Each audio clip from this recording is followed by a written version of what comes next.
Muy buenas tardes, amigos. Soy Manuel Rojas, presidente de la Liga Iberoamericana de Astronomía. Hoy, domingo 12 de junio, tenemos el gusto de tener nuevamente a nuestro amigo Fernando Albornoz, desde Montevideo, Uruguay. Fernando es docente de náutica en las asignaturas Navegación y Maniobras de la Escuela Superior Técnica Marítima y de Geografía y Astronomía del Consejo de Educación Secundaria de Uruguay.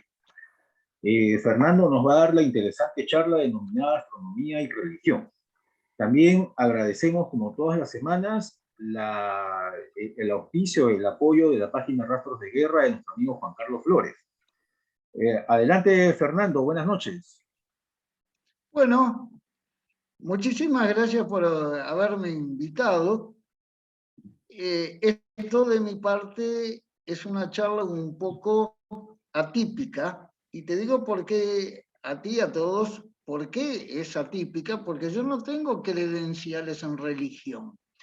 Yo acá voy a hablar, digamos, como un vecino más que soy, respecto a experiencias de vida, que no en vano yo ya tengo 65 años y creo haber aprendido algo de lo que es el existir. Y como le digo a mi esposa, que es una de las que está escuchando, a mí me es un poco difícil hablar acá sin un público real, es un público virtual, y me consta que cuando esto se suba a la web y se publique en varios muros, yo de hecho lo publico en el mío, hay otros muchos que ya me han dicho que también van a escuchar porque les interesa. De pronto no están presentes ahora, así que mi agradecimiento no solo para los que están acá en este momento, sino para los que van a estar en un futuro. Les voy a contar un poquito algo. A ver si puedes cambiar tú la imagen, porque acá no me cambia. Tienes que hacerlo tú mismo, Fernando, porque tú estás compartiendo la imagen. Hace un ratito pudiste cambiarlo. Sí, pero ahora no cambia.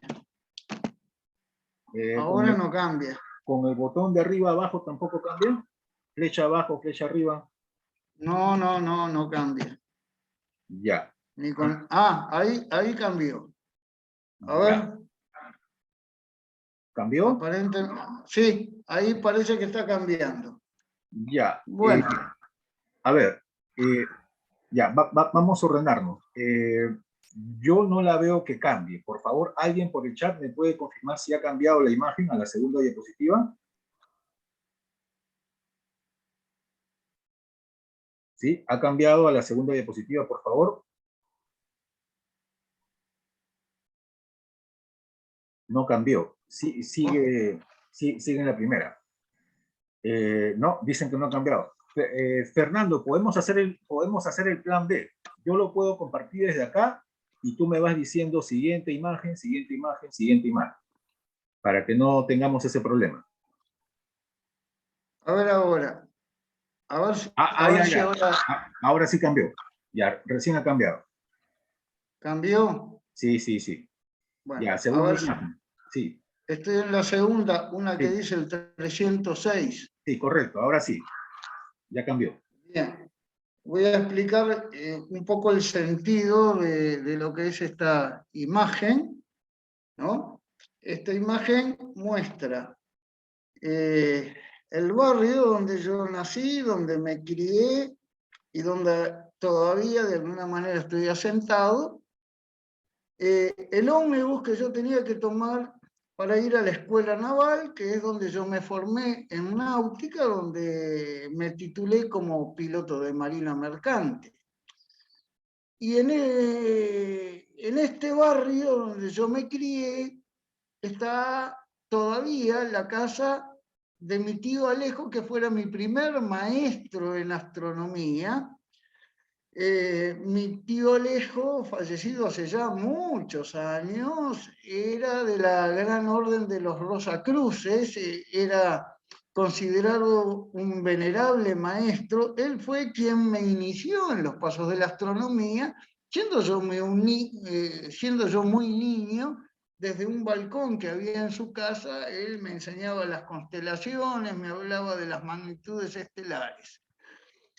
Yo fui creciendo, me fui desarrollando, en algún momento me convertí en alumno de la Escuela Naval, y en el camino que hacía este ómnibus, el 306, se divisaba entre las casas la torre de una iglesia. Esa iglesia es lo que llamamos la parroquia de Belén. Aparece acá en la foto quien estuviera a cargo de esa parroquia en el barrio de Malvin Norte, el padre Julio César Elizaga, quien fuera mi mentor.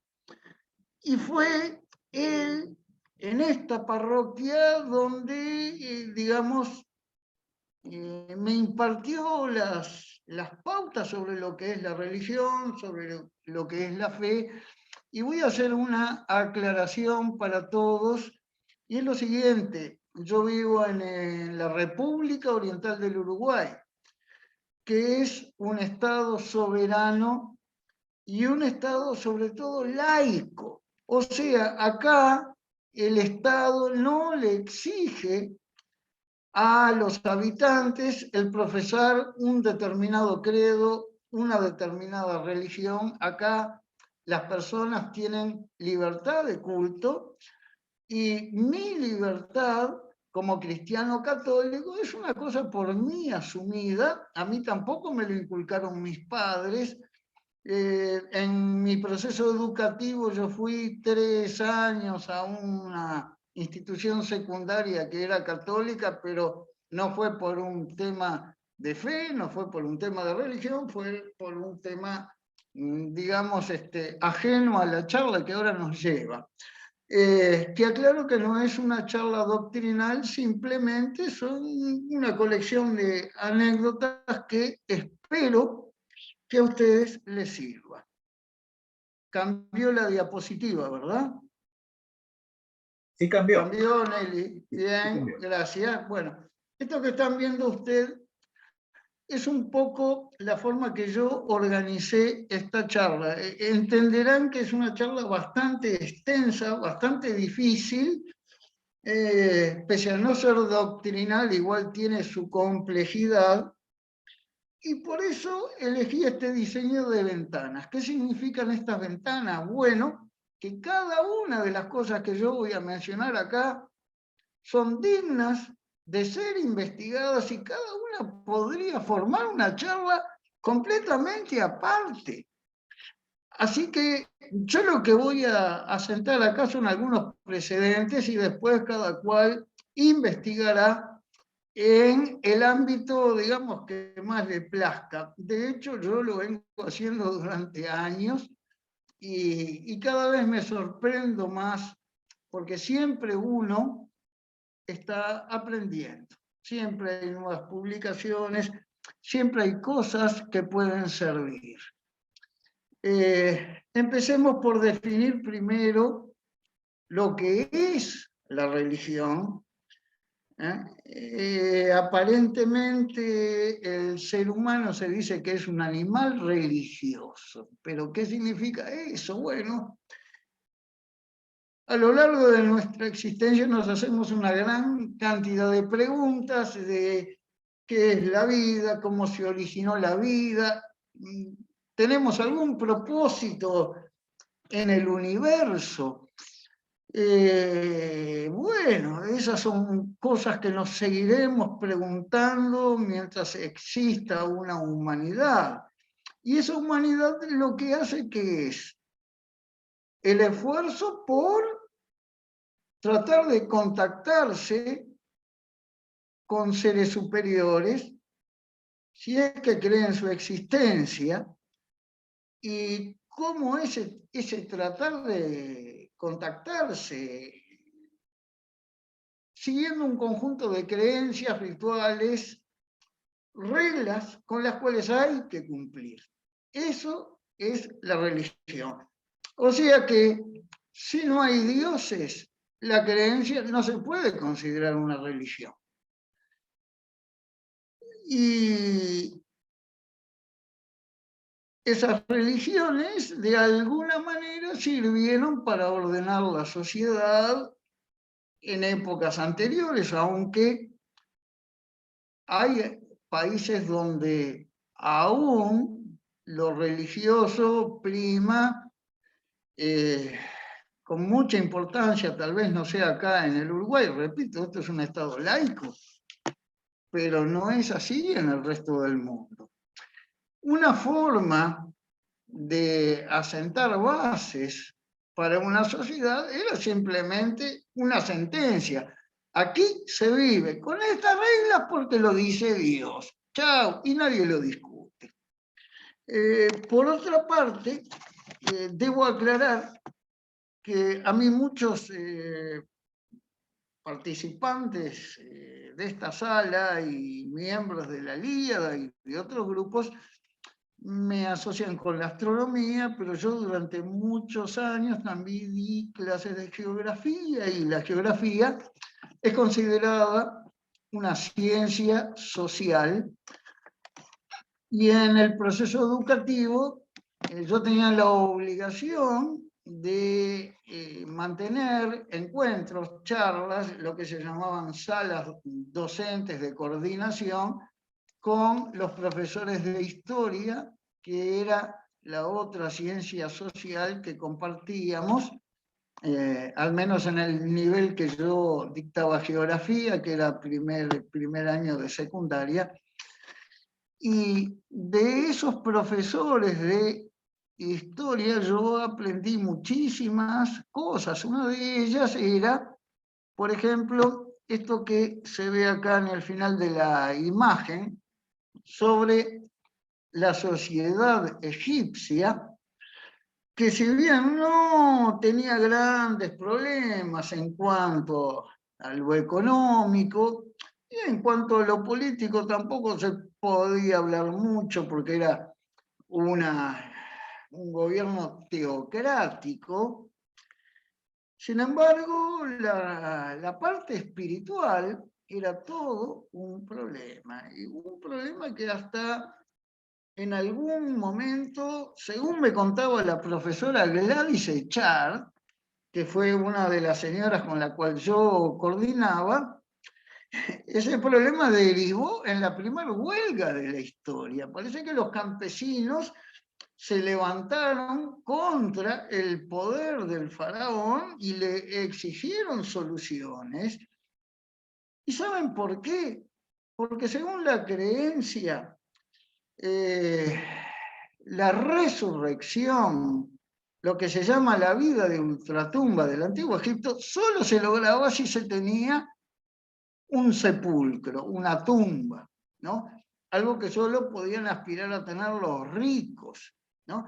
Y el faraón parece ser que para aplacar, digamos, el problema, y como el faraón era hijo de la divinidad según la creencia, decretó que todo el mundo iba a resucitar, fuera pobre, fuera rico, bueno, lo decía él que era el faraón. Y bueno, muchachos, vamos a declarar el día de hoy un feriado nacional, váyanse para su casa y mañana tempranito a trabajar en los campos como todos los días. Bueno, sin duda, el faraón no solo era hijo de Dios, sino que era bastante vivo. Y no solo el faraón, el monarca de Egipto era considerado un hijo de la divinidad, en este caso hijo del sol, hijo de Ra, sino también que el Inca peruano era hijo del dios sol, que se llamaba Inti.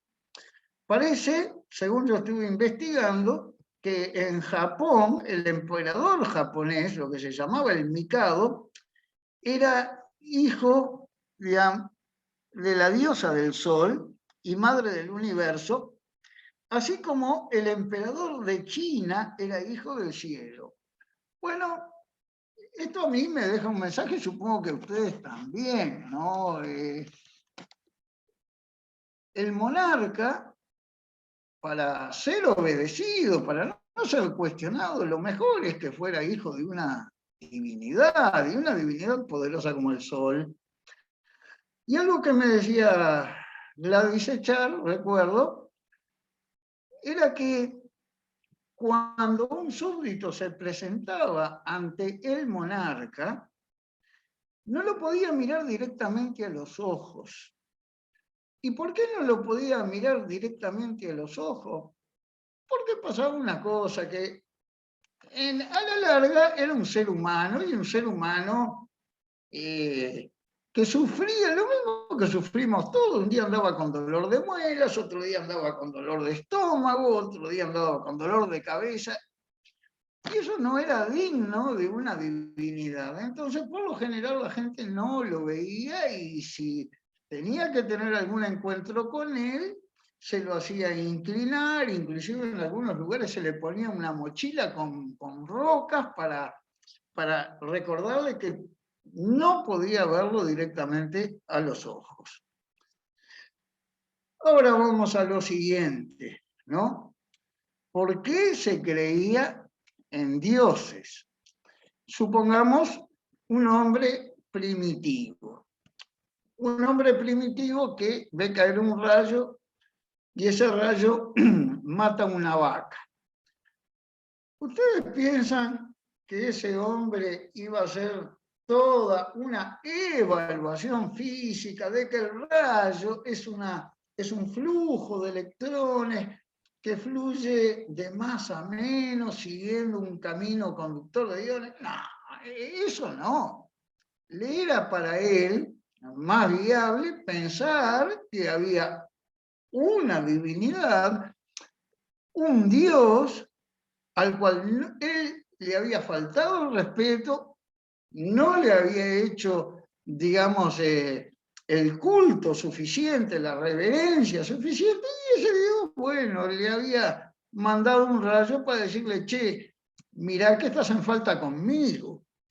Y no faltaban quienes se encargaran de alentar todas esas mentiras.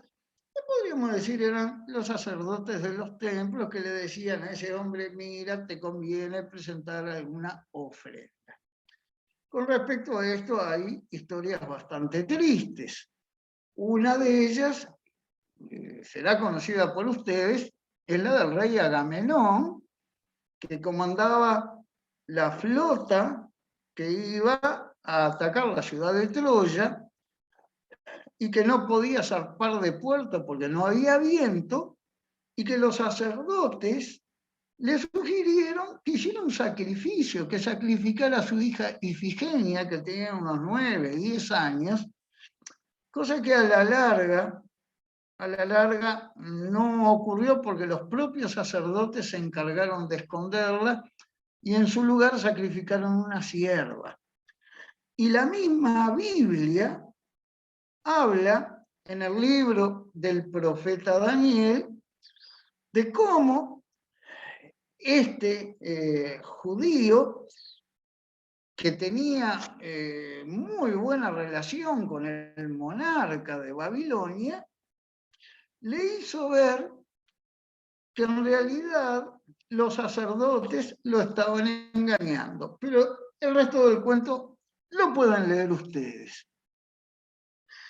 Ahora bien, vayamos al aspecto astronómico. ¿Por qué considerar a los astros como dioses? Yo creo que cualquier persona con capacidad visual que pueda admirar al Sol, a la Luna y a algunos planetas notables como Venus, como Júpiter, como Marte, se van a fascinar. Ahora, pensemos un poco en el hombre antiguo, que de pronto se nublaba, se llenaba el cielo de nubarrones y hasta caían rayos, y la lluvia y el viento lo obligaban a guarecerse en una cueva, y sin embargo, cuando esas tormentas pasaban, los astros seguían ahí, inmutables. hay una cosa que a mí siempre me interesó en la mitología hebrea. Las estrellas eran los ángeles de Dios. Claro que a uno tal vez lo educaron de tal manera de que un ángel es un ser bueno, bonachón, a veces es un niño regordete con alitas, y no es tan así. Los ángeles eran considerados seres guerreros, seres que vestían armaduras, y que esas armaduras por la noche reflejaban la luz del sol, y que algunos de esos astros más brillantes, como el planeta Venus, por ejemplo, eran considerados arcángeles, o sea, ángeles de más categoría. En especial, el planeta Venus era considerado el ángel jefe, llamado Lucifer, que, digamos, con la evolución de la sociedad se fue convirtiendo en un ser maléfico, en un ser enemigo de Dios, y se convierte en el diablo.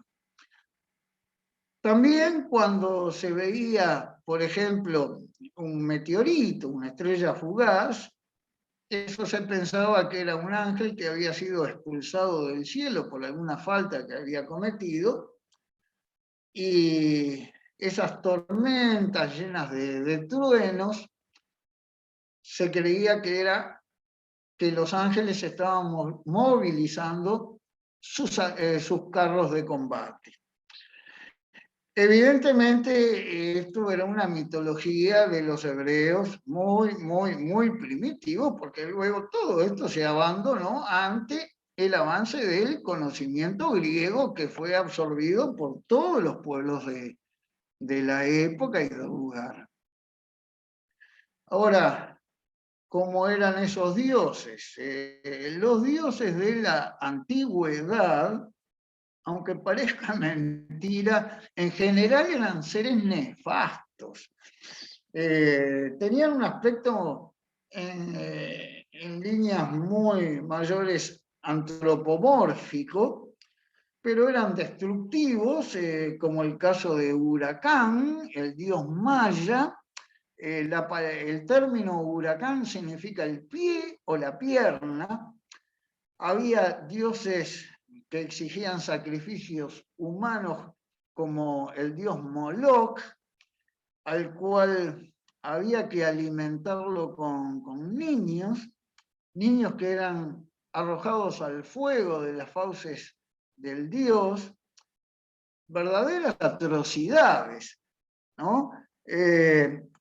Los dioses griegos, tenemos el ejemplo, eran seres indiferentes, impredecibles,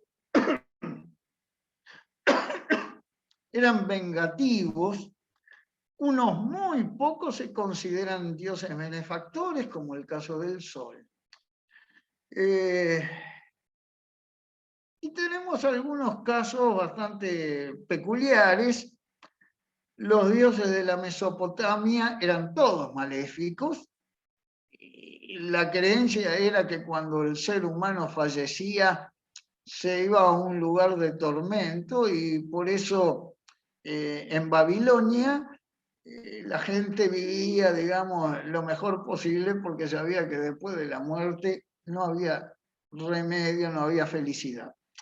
Y otro caso curioso eran los dioses germánicos, que eran valientes pero temerarios y solían enfrentarse a enemigos que hasta podían matarlos. Esto hay diferencia de un lugar a otro. Los dioses griegos eran inmortales, pero los dioses germánicos no. En fin. ¿Y dónde moraban esos dioses? Algunos moraban en el mar, otros moraban en la cima de las montañas, el caso de el Monte Olimpo, que era la morada de la gran mayoría de los dioses griegos, aunque podían alternar, andar tanto en el cielo como en la tierra. Digamos, un resabio de eso, podríamos decir, El monte Sinaí también era donde supuestamente Moisés tenía sus diálogos con la divinidad, con Yahvé o Jehová o Adonai. Acá hay una foto mía de cuando visité el Monte Olimpo, porque tenía que conversar con los dioses, pero mucha bola no me dieron. Me acompañaron estas dos bellezas, la diosa Atenea y la diosa Afrodita, pero nada más, no pasó de eso. En fin. Acá les muestro una foto de mi país, es el Cerro Pan de Azúcar, es una cortesía del profesor Alberto Bacaro. Es un cerro hermoso y quien lo puede apreciar perfectamente puede entender el por qué esa creencia de los dioses viviendo en la punta de las montañas. También había quienes vivían en el infierno o en el inframundo, que era un lugar donde iban los muertos, separado en general en dos recintos, un recinto que se conocía como los Campos Elíseos, que ahí iban las almas de las personas buenas, y otro recinto que no tenía conexión con el primero, que era donde iban las almas de los malos. Ahora, ¿qué fue lo que pasó? A ver si ven la imagen. En algún momento pasó eso inevitable. Los hombres comenzaron a trepar las montañas porque querían hablar con los dioses. Por otro lado, entraron a buscar dónde estaba el infierno. Se creía que el infierno estaba, al menos me refiero al mundo griego, que el infierno estaba ubicado en los terrenos occidentales, donde hoy posiblemente sea los países balcánicos en Europa. ¿Y qué fue lo que sucedió? Pues treparon los cerros, treparon las montañas y al llegar arriba del todo se dieron cuenta que no había dioses. No había templos, no había nada. Y lo mismo pasó con el infierno. Esos territorios que se consideraban inhóspitos eran tierras productivas, cultivables, así que el infierno hubo que mudarlo hacia el interior de la tierra. Por su parte, los dioses pasaron a ubicarse en el cielo, donde los movimientos planetarios daban muestra de que eran verdaderos seres vivos. Es decir, desde siempre se creyó que los planetas eran los dioses, se les puso el nombre de los dioses y hasta el día de hoy la Unión Astronómica Internacional los reconoce con esos nombres en su versión latina. Y para que vean algo muy sorprendente, no se olviden que esta no es una charla doctrinal, simplemente es una colección de anécdotas y de cosas sorprendentes. Jesucristo en su prédica se refería a Dios como el Padre que está en los cielos. Sin embargo, a todos los que tomamos la primera comunión se los enseñó que Dios está en todas partes. ¿Cómo es eso? Bueno, Jesucristo también es un producto de su época, de lo que se creían en la época, que las deidades estaban en el cielo y de esa manera le habló a la gente para que la gente lo entendiera, que ya de hecho muchos no lo entendían. Al lado de los monarcas estaba una suerte de adivinos, entre los cuales se encontraban los de la casta sacerdotal astrológica, o sea, los sacerdotes astrólogos. ¿Qué eran los sacerdotes astrólogos? Bueno, eran esos que manejaban los asuntos religiosos, pero también los económicos, porque eran los que sabían sobre los ciclos de los astros, el ciclo de fases de la luna, el ciclo de estaciones asociado al ciclo anual del sol. Llegaron a conocer hasta el ciclo de Saros de los eclipses. Entonces eran los ingenieros agrónomos de aquella época que le decían a los campesinos cuáles eran las faenas que correspondía hacer. Y un cuento que yo le hacía a mis alumnos era el siguiente, ¿no? Ya lo decía Carl Sagan, las predicciones debían cumplirse porque de lo contrario el reino era inestable, la gente empezaba a dudar, empezaba a cuestionar. Supongamos que el monarca llamaba a todos sus consejeros, entre los cuales estaban los sacerdotes astrólogos, y les decía: quiero atacar al reino vecino. ¿Qué dicen los dioses? ¿Son favorables o están en contra de eso? Entonces, estos pícaros, ¿qué hacían? Le decían al monarca: bueno, denos un tiempo para nosotros hacer nuestros sortilegios y así saber la respuesta de los dioses. Y al tiempo venían y le decían: bueno, ya los dioses han resuelto que no, señor, te aconsejan que mejor hagas un tratado de paz con el reino vecino. Y de esa manera todo va a salir bien. ¿Qué era lo que en realidad hacían?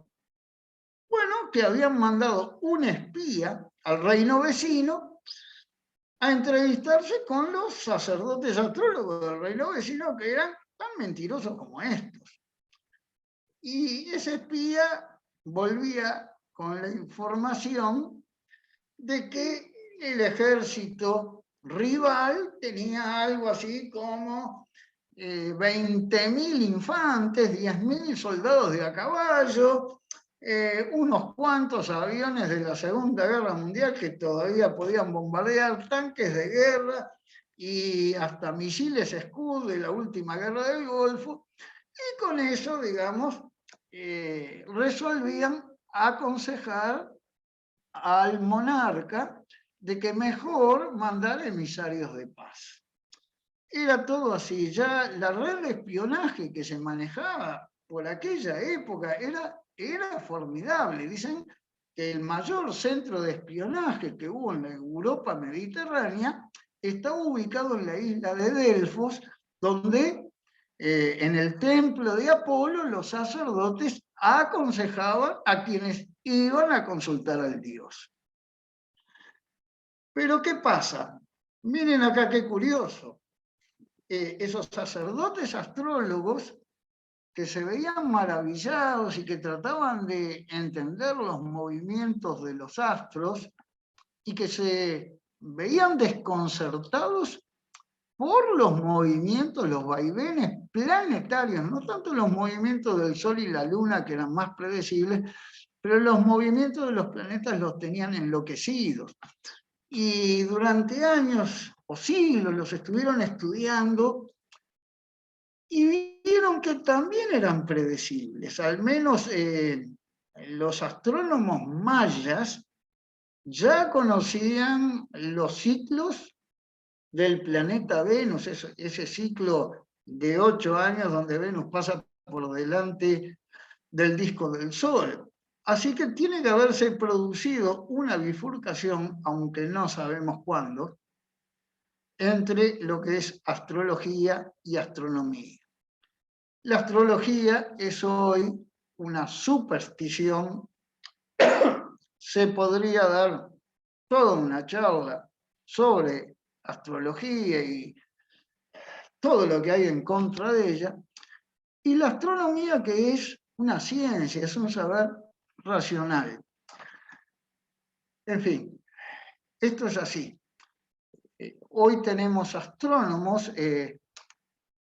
La palabra astronomía, ¿no? Nomía viene de nomos, que significa administración.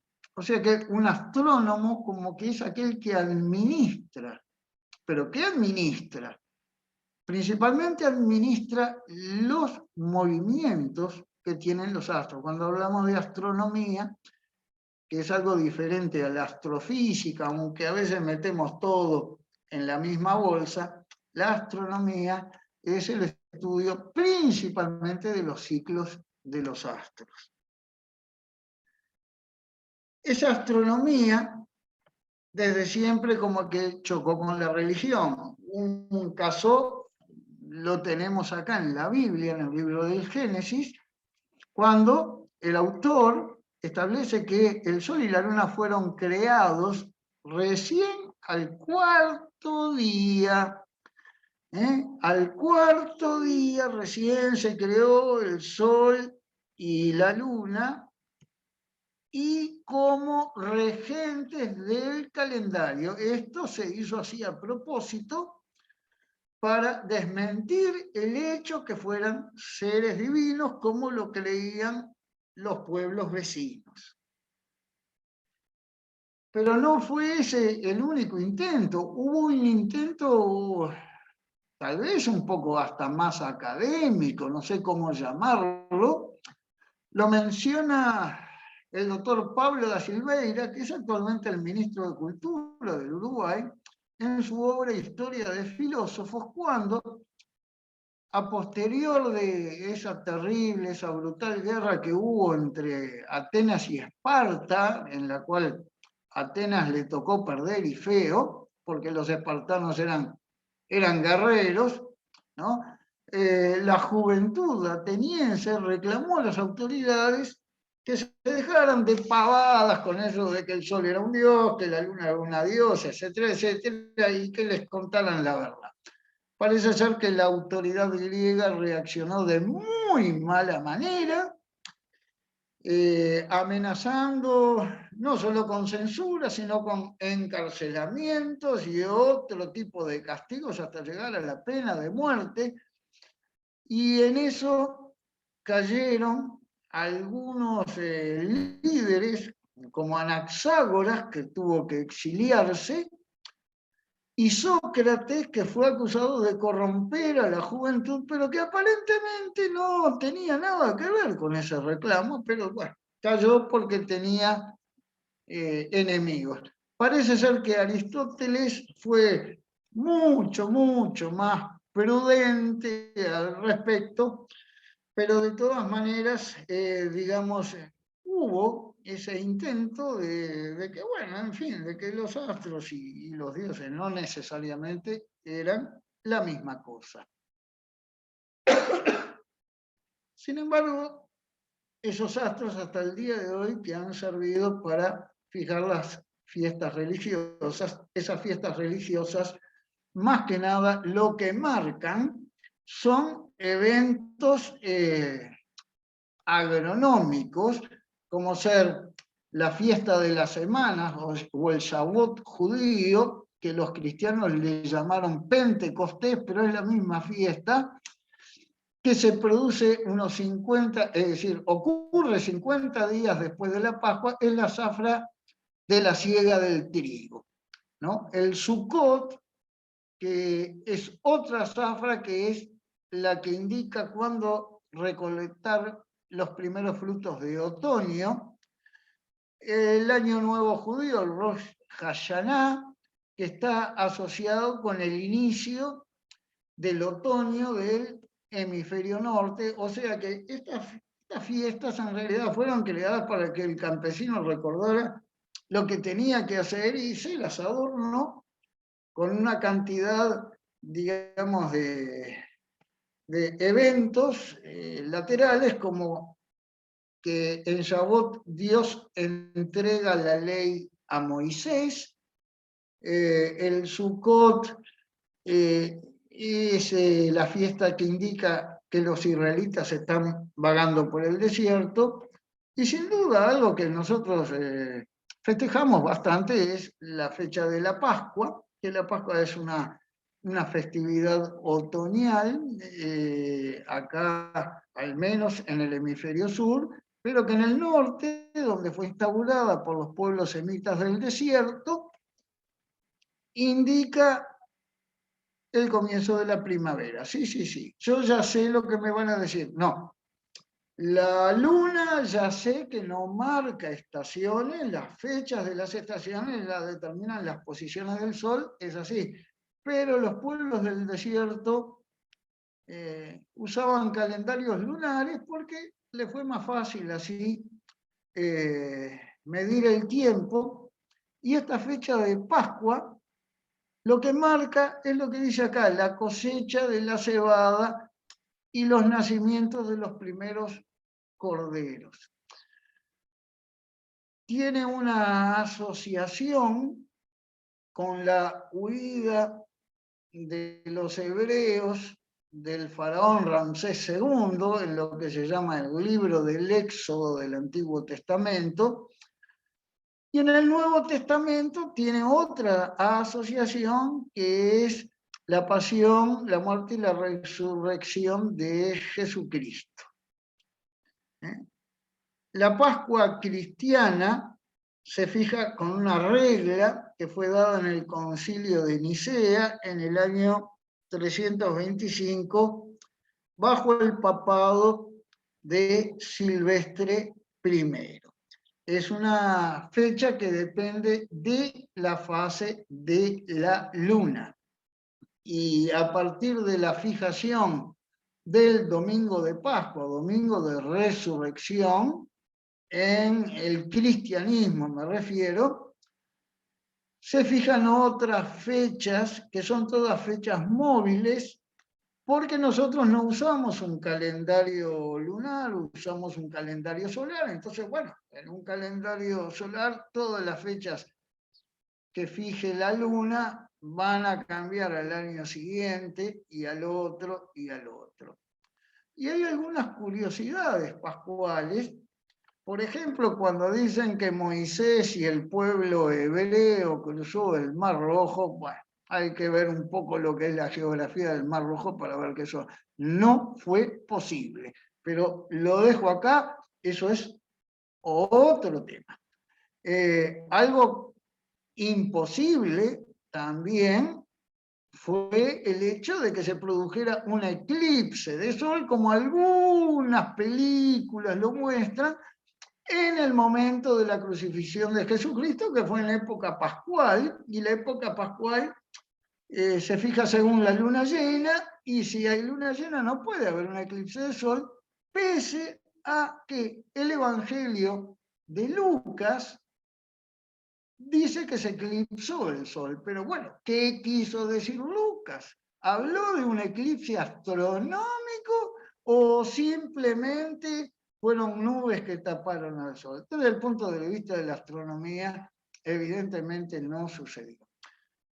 Y otro dato curioso lo constituye la reforma gregoriana del calendario del año 1582, y que esa reforma, a ver si se entiende el cuadro que yo estoy exhibiendo acá, ya por el desfasaje calendario, que era de unos 10 días, o sea, el equinoccio se estaba produciendo 10 días antes, el 11 de marzo y no el 21 como tenía que ser, y según la regla pascual, la Pascua se estaba celebrando antes del 21 de marzo. Y fue por eso que, digamos, el Papa Gregorio XIII hizo la reforma. No fue pensando en el calendario, en la astronomía, sí, sino en sus problemas eclesiásticos. Acá yo puse un ejemplo, ¿no? Supongamos que la luna llena fue el 13 de marzo, ¿no? Entonces, evidentemente, si yo cuento 7 días, no llego al 21. No llego al 21 y entonces fue por eso lo de la reforma.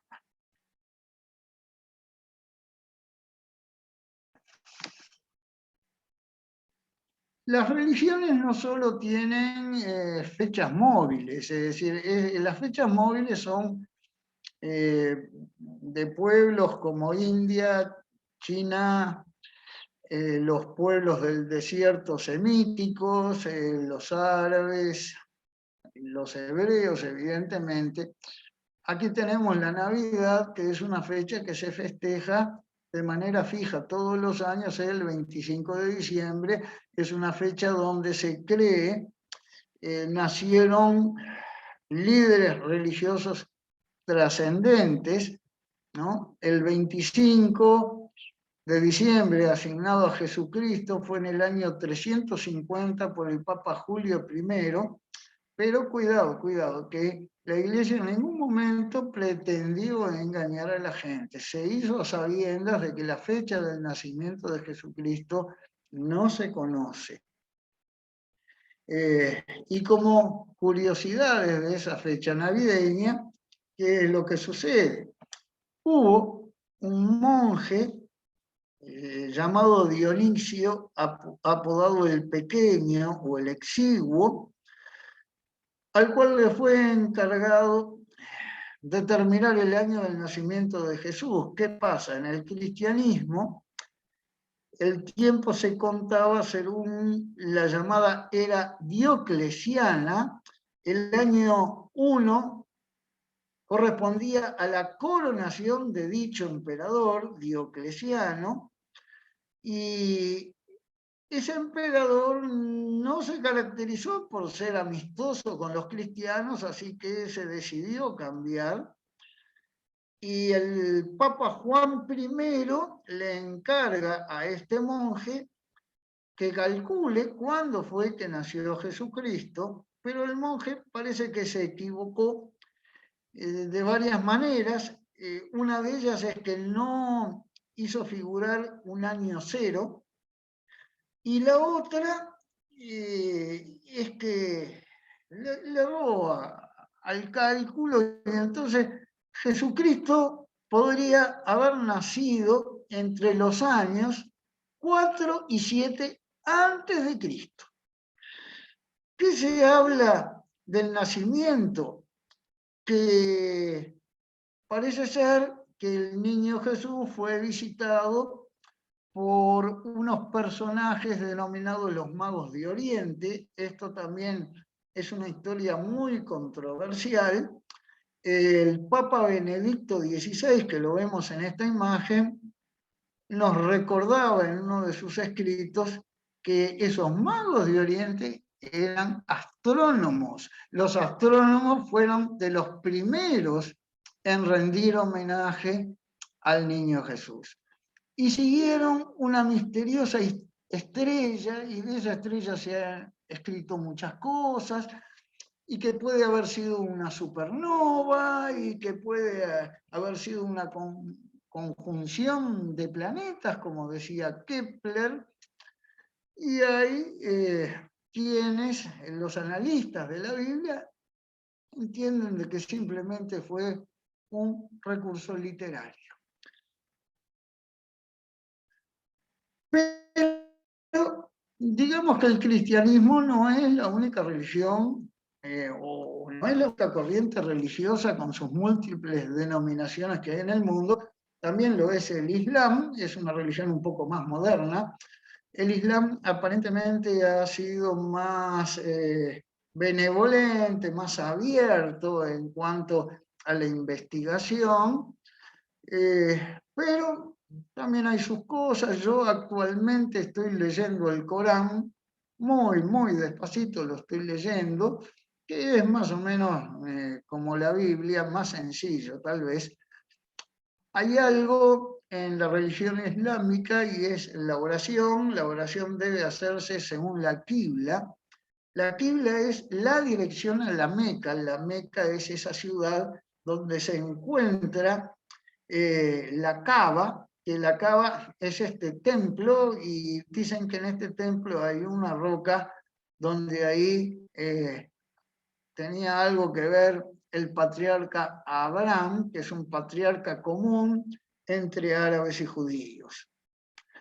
Ahora, esa oración hay que hacerla dirigida hacia la Meca, y a veces el buen musulmán no sabe para dónde está la Meca. Su obligación como creyente es el de averiguarlo usando todos los métodos posibles, desde una brújula hasta cálculos astronómicos, no importa, pero tiene que saberlo. Y en caso de no saberlo, lo correcto es tomar la dirección este-oeste. nunca jamás la dirección norte-sur. A menos que, bueno, que esté en una dirección francamente norte y él tenga las pruebas, ¿no? Pero es en el caso de no saberse.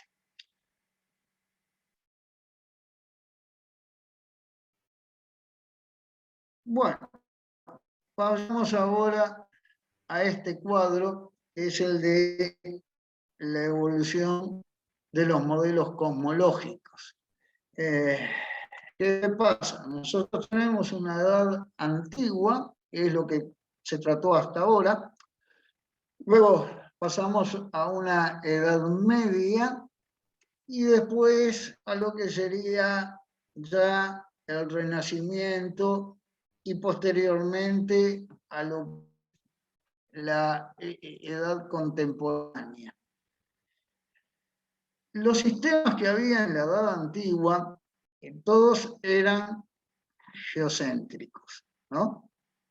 Ahí estaba justamente el astrónomo Ptolomeo, que fue el que impuso su modelo, pero ese modelo de Ptolomeo tenía un problema que era extremadamente complejo, extremadamente complejo.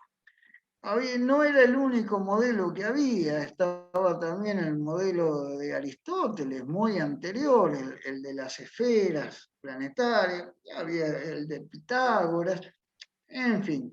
Pero Claudio Ptolomeo, que es un astrónomo alejandrino de aproximadamente el siglo II después de Cristo, impuso su modelo y simultáneamente en la sociedad, la Iglesia se encargó de que se instalara algo llamado el pensamiento escolástico. ¿Qué es el pensamiento escolástico? Bueno, permítanme explicarlo de esta manera, como yo se lo explicaba a mis alumnos en clase. El cristianismo trajo una serie de cambios al mundo antiguo, pero cambios en cuanto a la estructura social, no en cuanto a lo científico. Lo científico se siguió rigiendo por el pensamiento griego, lo que había dicho Platón, lo que había dicho Aristóteles, lo que posiblemente hubiese dicho alguien como el latino Vigilo y otros tantos, y eso sumado a los textos de las Sagradas Escrituras, a los textos bíblicos, crearon el pensamiento escolástico, donde la ciencia estaba supeditada a él. O sea, el tema central era Dios y la relación entre razón y fe. Promueve la razón y el conocimiento, la lógica, el discurso. Se puede llegar a la verdad por razonamiento. La ciencia está sometida a la teología y a la filosofía de Platón y Aristóteles principalmente. La ciencia y sus resultados no pueden contradecir lo expresado en las Sagradas Escrituras. Y hay interpretaciones erróneas de la Biblia que se hicieron y que perjudicaron el desarrollo científico, principalmente el de la astronomía. Eso me acuerdo que un licenciado de la Universidad Católica, el licenciado Rafael Mandresi, lo presentó en uno de nuestros congresos, diciendo cómo ciertos pasajes de la Biblia hasta te imponían el hecho de no andar investigando lo que eran los planetas y por qué se movían así o asá o de esta manera o de otra. Y mejor callarte. Y tristemente, hasta personajes importantes de la Iglesia se sumaron a este pensamiento escolástico, como ser San Agustín, que parece volver al concepto de tierra plana, en una tierra inclusive con una forma de altar, el monje Cosmas, que hasta le dio al cielo una forma de medio cilindro y diciendo de que los astros eran movidos por los ángeles. Parece que en algún momento llegamos a Santo Tomás de Aquino, que si bien vuelve a la tierra esférica, duda de que haya vida en las antípodas, pero prioriza la observación. Y hay una cosa que tenemos que reconocerla. Los astrónomos no estaban nada conformes con el sistema de Ptolomeo, pero no decían mucho porque igual no iban a dar mucho. Uno de esos astrónomos fue el rey Alfonso X de Castilla, apodado el Sabio, que parece que dijo en una reunión de astrónomos, inclusive con mayoría de gran presencia de astrónomos de Oriente, dijo: de haberme Dios consultado, yo le hubiera sugerido un universo más simple. Es que no es que Alfonso X estuviera cuestionando la sabiduría de Dios, sino que en buen romance estaba diciendo que ese sistema de Ptolomeo era un disparate. Hasta que unos 15 siglos después de Ptolomeo llegamos al modelo de Copérnico, que, digamos, puede ser una novedad para quien antes no haya escuchado hablar de Aristarco de Samos, que también ya había imaginado de que los planetas no se movían alrededor de la Tierra, sino alrededor del Sol. Y aclaremos que Copérnico era un canónigo. Un canónigo es un personaje de iglesia, no es exacta cura, por lo que yo estuve leyendo, forma parte de un consejo eclesiástico que es el que toma las decisiones en las catedrales.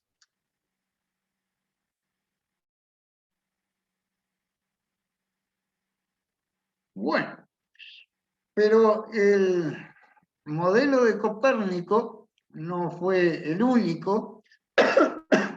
Hubo otros astrónomos, como Tycho Brahe, que idearon modelos mixtos, donde tanto la Tierra como el Sol eran centro. Tampoco fue el primero, porque ya Filolao de Tarento había hecho un modelo que hablaba no de un sol central, pero de un fuego central. En fin, como que con tal de que la Tierra siguiera siendo el centro, cualquier disparate venía bien. Y acá ya una cosa muy dura de hablar. Esto es muy duro de hablar, pero yo no quiero meterme en lo social.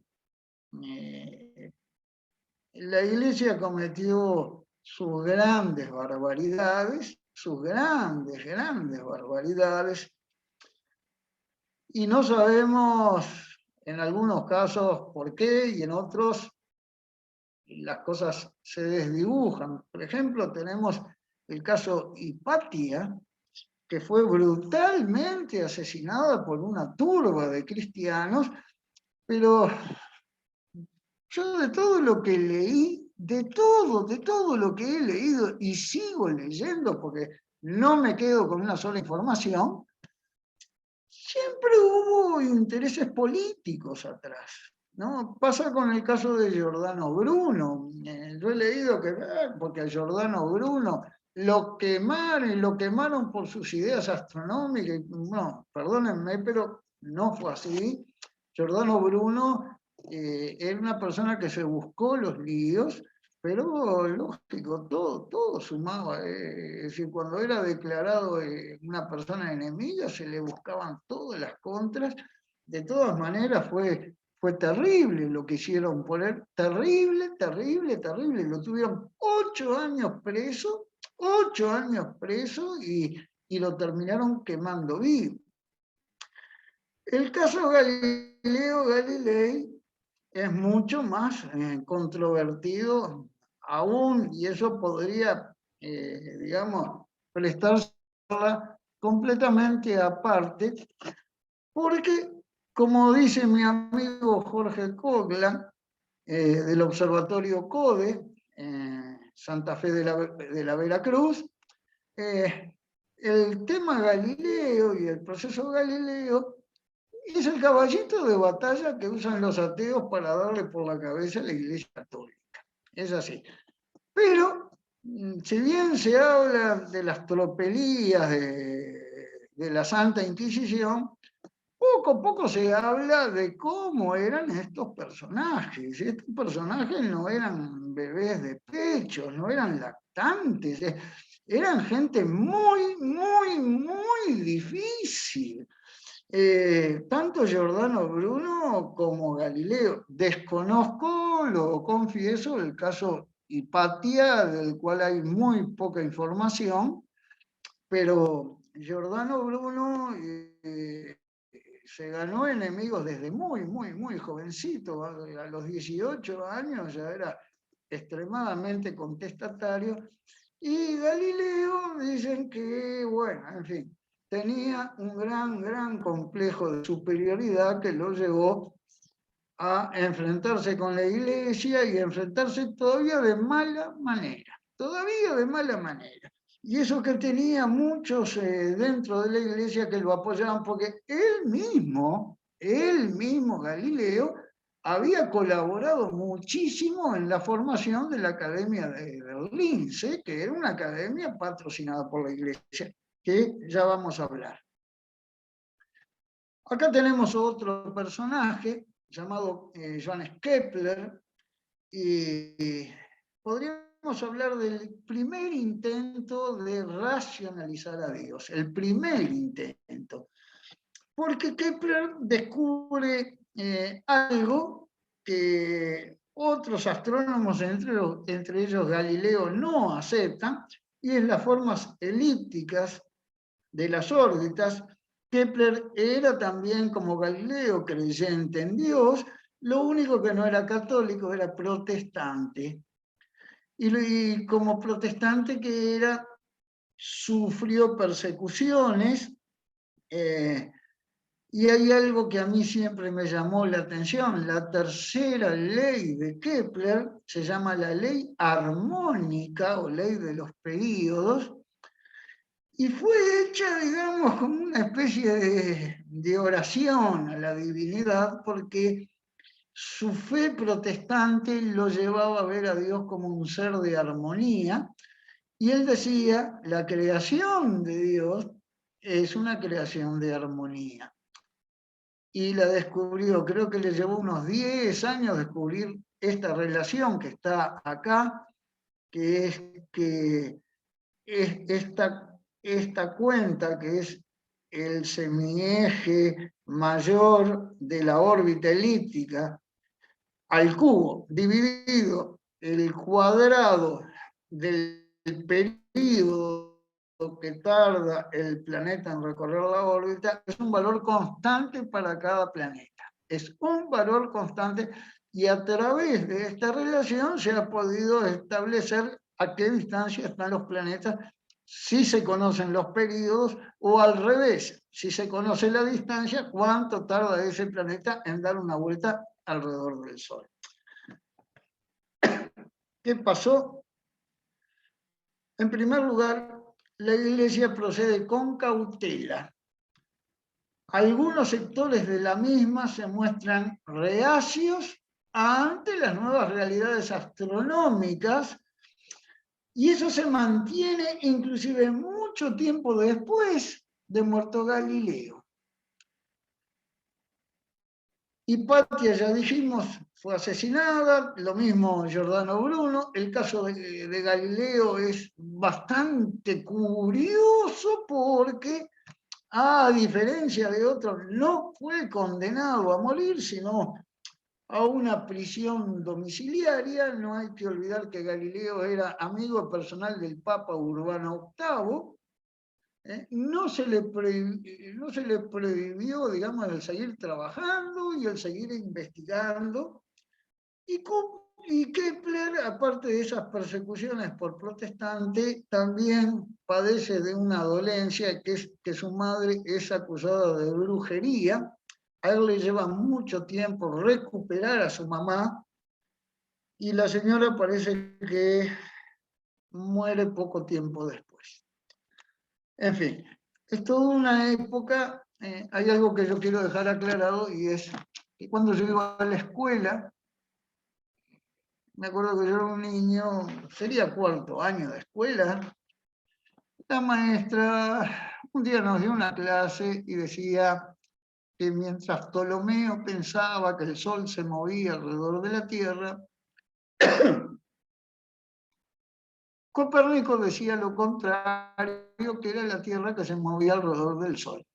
Y ese día yo me acuerdo que fui para mi casa pensando que Ptolomeo y Copérnico se conocían, que eran dos maestros, dos catedráticos que en los recreos discutían en la sala de profesores. Y ya veo que Nelly se está riendo, y sí, y lo bien que hace Nelly en reírse, y ojalá se rieran todos los que están escuchando, porque a veces los educadores tenemos que tener cuidado con lo que enseñamos, porque vaya a saber lo que se imagina el alumno, más un alumno, un niño que vive de la fantasía. Resulta que entre Ptolomeo y Copérnico hay 15 siglos, hay 1500 años. Evidentemente es todo un proceso, y un proceso que va a continuar con un segundo intento de racionalizar a Dios por parte de Isaac Newton. Isaac Newton es un personaje también, es un hombre de fe, es protestante, ¿no? Y entiende que la religión es comprensible, es racional. Procede ante ella con una mente científica y usando herramientas científicas. Entiende que los aspectos de Dios son aún incomprensibles, muchos de ellos, y también era un hombre un tanto obsesionado por algunas cosas, ¿no? Sobre todo por la interpretación de las Sagradas Escrituras. Hubo un intento fallido de cristianizar el cielo, es decir, de cambiarle a las constelaciones no solo la forma, sino los nombres, y también a los planetas. Lo hizo un tal Julio Schiller, por allá por 1600 y pico, pero felizmente no tuvo andamiento. Las constelaciones del norte se iban a basar en personajes del Nuevo Testamento, mientras que las del sur en el Antiguo Testamento. Por su parte, las constelaciones del zodíaco iban a ser las 12 casillas zodiacales, las 12 casillas zodiacales iban a ser reemplazadas por los 12 apóstoles. Y me acuerdo que una conversación, digamos, vía Facebook, que tuve con el profesor Heber Pistón, un compañero de muchos años, y él comentaba que una de las cosas que no anduvo fue porque justamente la luna que representaba a la Virgen María iba de casilla en casilla, y eso no sonaba bien. Hoy en la casa de tal apóstol, y dentro de un mes en la casa de Inés, y se sigue riendo, y me encanta verla reír. La verdad que me encanta verla reír, porque se supone que hay que tener un poco de humor. A mí cuando me lo contaba Heber también me hizo gracia, también. Bueno, y vamos llegando ya a nuestros tiempos, épocas mucho más modernas, y acá la Iglesia Católica sigue metida en temas de astronomía. Uno de los grandes impulsores de la llamada hipótesis del huevo cósmico, que a la larga se le terminó llamando el Big Bang, fue justamente un hombre de Iglesia, el abad Georges Lemaitre de Bélgica, que inclusive recibió aportes luego esta hipótesis del astrónomo Edwin Hubble y de Georges Gamow. Hoy se la conoce como la teoría del Big Bang de Lemaitre, Gamow, Hubble. Y acá tenemos la imagen del Papa Pío XII. ¿Qué fue lo que hizo el Papa Pío XII? Entendió que esta hipótesis del Big Bang era lo que más coincidía con el texto del libro del Génesis, que decía que todo se había creado a partir, bueno, de una nada, de un punto, de un estallido de creación, y eso no cayó nada bien en otras filas astronómicas, al punto tal que el mismo Georges Lemaitre aconseja al Papa, a Pío XII, no hacer del Big Bang un dogma de fe. Y no fue el único. El Papa Pío XII inclusive participó de una reunión en Roma de la Unión Astronómica Internacional y, digamos, sus asesores le dijeron: mire, su santidad, que ciertos comentarios no van a caer bien, mejor no los haga. Y bueno, el Papa no era tonto y no los hizo. Hablando de otros papas y la realidad moderna, acá tenemos algo que a mí me emociona verlo, y son el Papa Pablo VI observando a través del telescopio del Observatorio Vaticano y luego viendo por televisión el primer alunizaje en el año 1969, cuando Armstrong y Aldrin pisan la Luna. En la foto de abajo tenemos al pontífice visitando a Stephen Hawking, ¿no? Que es increíble, Stephen Hawking siempre se confesó ateo, algo a lo cual tenía derecho, y sin embargo así había sido aceptado, era miembro de la Pontificia Academia de las Ciencias. Otros papas a los cuales vamos a hacer referencia son Juan Pablo II y Benedicto XVI. A Benedicto XVI yo ya lo nombré. Juan Pablo II, en el año 1992, levanta la sanción eclesiástica a Galileo Galilei impuesta en 1633. Fue justamente el cardenal Ratzinger, o sea, Benedicto XVI, que, siendo cardenal, presidió la comisión de investigación que se inició en 1981. Y fíjense, dicen que deploró la condena que la Iglesia le impuso a Galileo, pero reconociendo la falta de prueba de Galileo sobre el heliocentrismo, cosa que es verdad.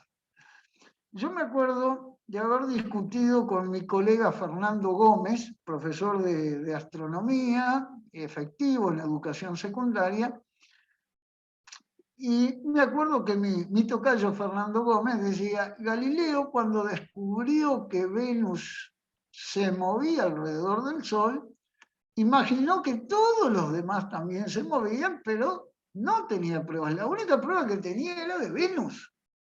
Evidentemente hoy sabemos que Galileo estaba en lo cierto, pero la ciencia y la Iglesia se manejan con otras reglas, ¿no?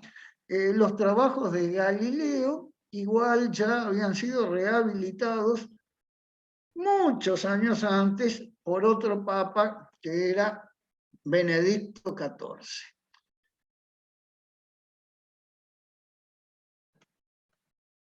Y acá tenemos otra foto hermosa, que es la del Papa Francisco. El Papa Francisco, como ustedes saben, es argentino.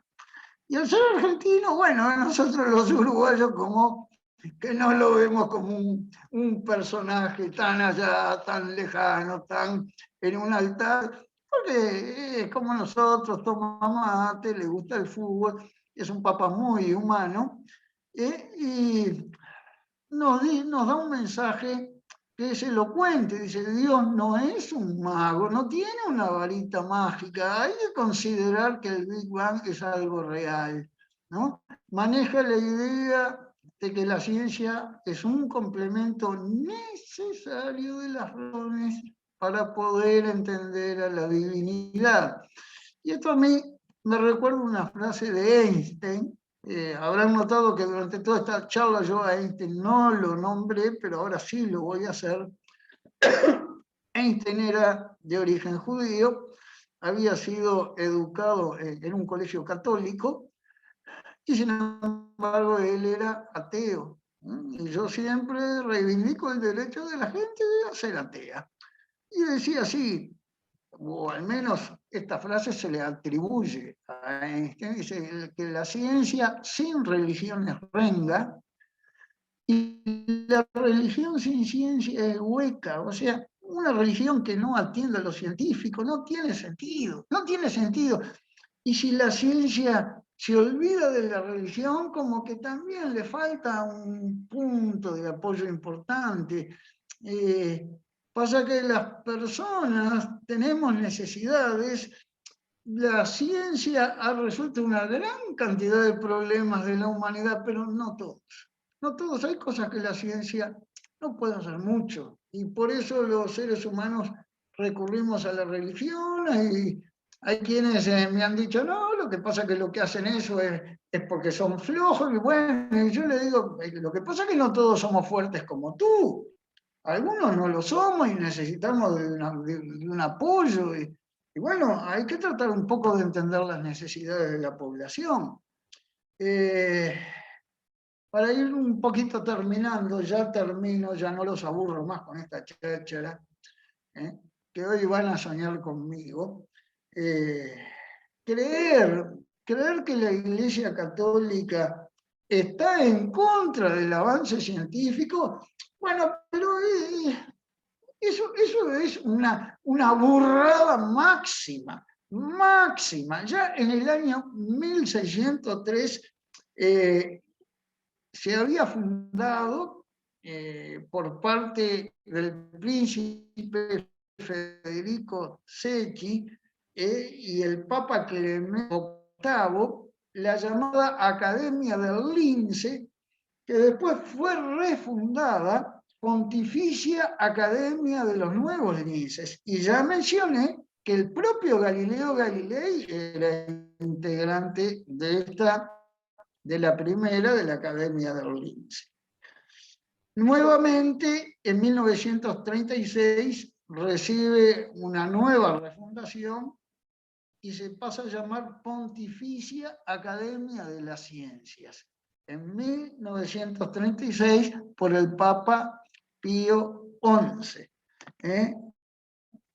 Por su parte, hubo papas que incursionaron en el terreno de las ciencias y particularmente en el de la astronomía, como ser Silvestre II y el Papa Pío X, que se dice que era constructor de relojes solares.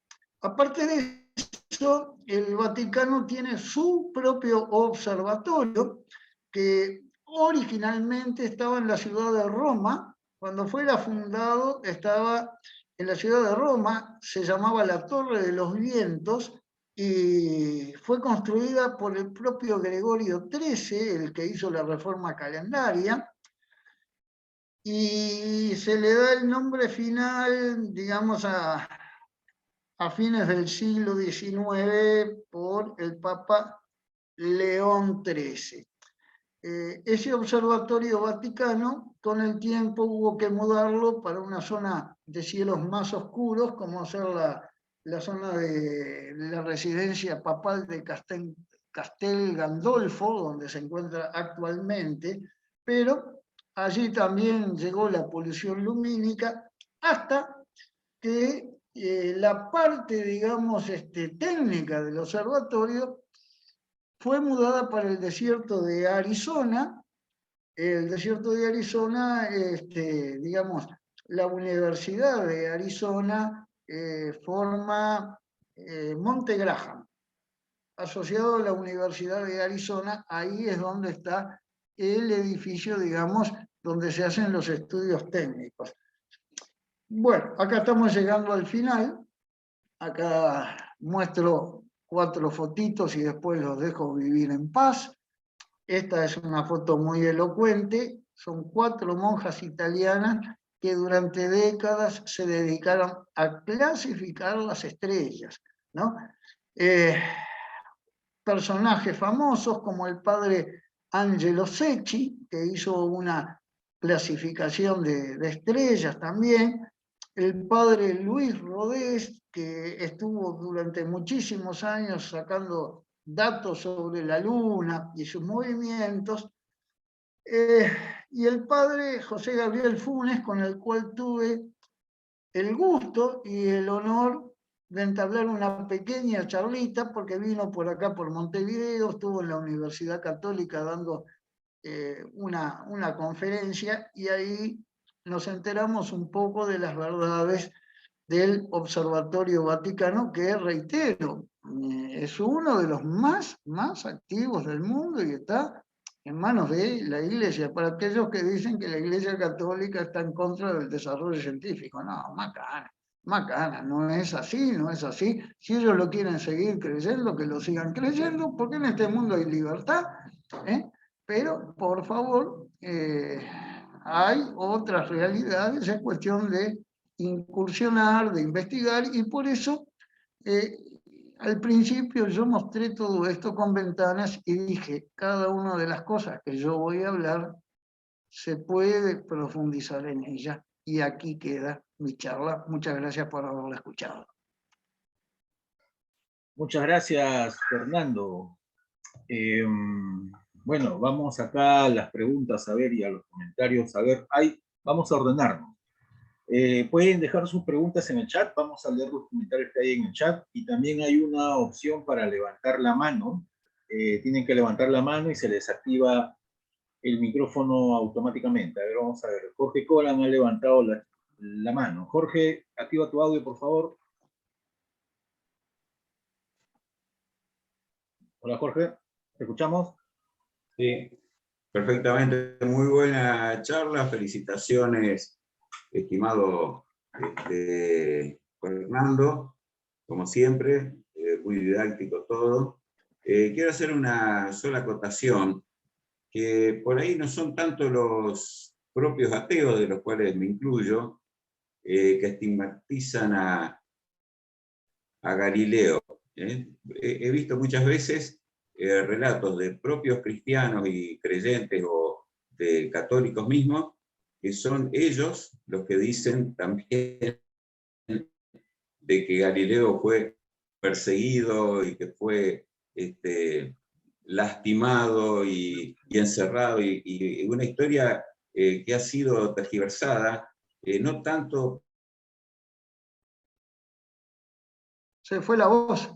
Bueno, pero bueno, decir eso simplemente. Sería lindo que prepares una charla justamente relacionada con Galileo, que está tan metido con nosotros, ¿no?, en la historia de la astronomía amateur también, porque realmente la verdadera historia no ha sido nunca bien contada como fue su propia vida, ¿no? Jorge, no se escucha nada bien lo que estás hablando. A ver si podés repetir la última parte. Yo al menos no escuché todo entrecortado. Y Jorge, comenzaste a hablar de Galileo y parece que hubo una interferencia maligna ahí que no te dejó, no te dejó hablar. ¿Puedes repetir, por favor, esa parte de repente? Jorge. Bueno, parece que... Ahora se fue la imagen de Jorge. Yeah. Bueno, vamos a esperar que regrese Jorge. Mientras tanto, vamos leyendo acá los mensajes. Bueno, Primero, a ver, mandan saludos, se conecta Paul desde Paul Batista, docente de física desde Venezuela, saludos. Melissa desde Paysandú, Uruguay. Carlos Costa desde Mercedes, Uruguay. Desde San Juan, Argentina, Pedro Romano. Guillermo desde Entre Ríos, Jorge desde Montevideo, Uruguay, desde Rivera, Uruguay, Claudia Estrella Prieto, a ver, vamos a ver, ¿qué más?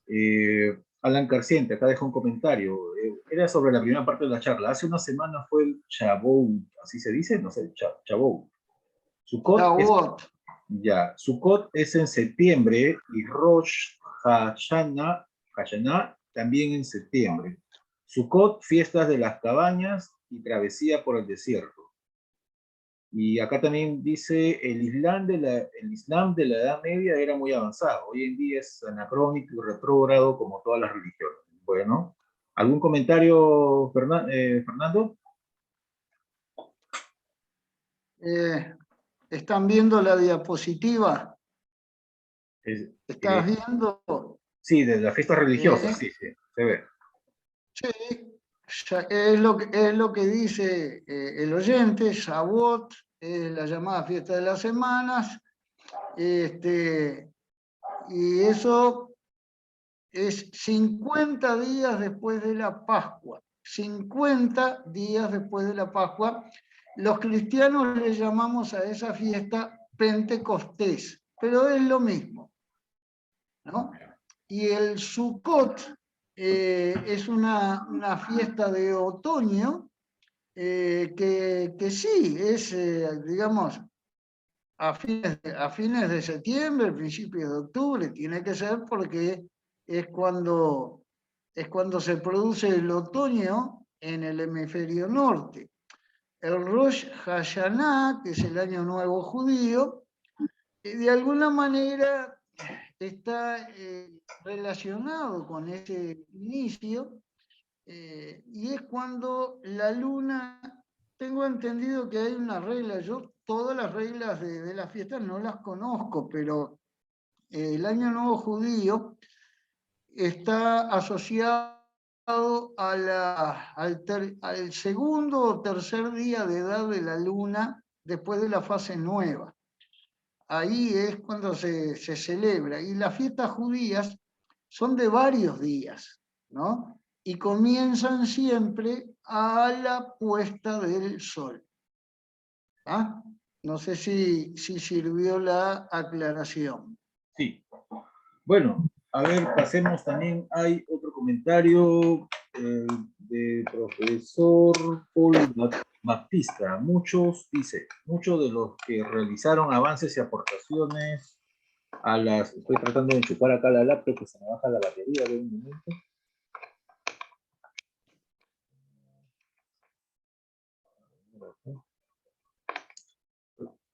Ya, listo, disculpen.